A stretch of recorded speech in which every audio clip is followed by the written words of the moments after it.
دنیا ایک نجاست ہے جو سونے کے اندر چھپائی گئی ہے۔ حضرت حسن بصری رحمۃ اللہ علیہ نے سید بن جبیر کو 3 نصیحتیں کی۔ اول، صحبت سلطان سے اجتناب کرو۔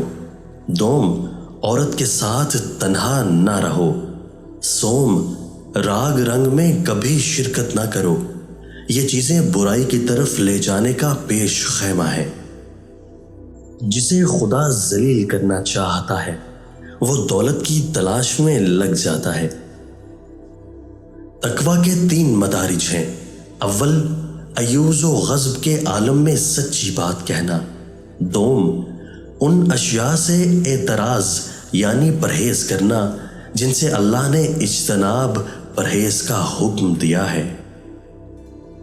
سوم، احکام الہی پر راضی بالرضا ہونا، اور قلیل تقویٰ بھی 1000 برس کے روزہ اور نماز سے افضل ہے، کیونکہ اعمال میں سب سے بہتر عمل فکر و تقویٰ ہے۔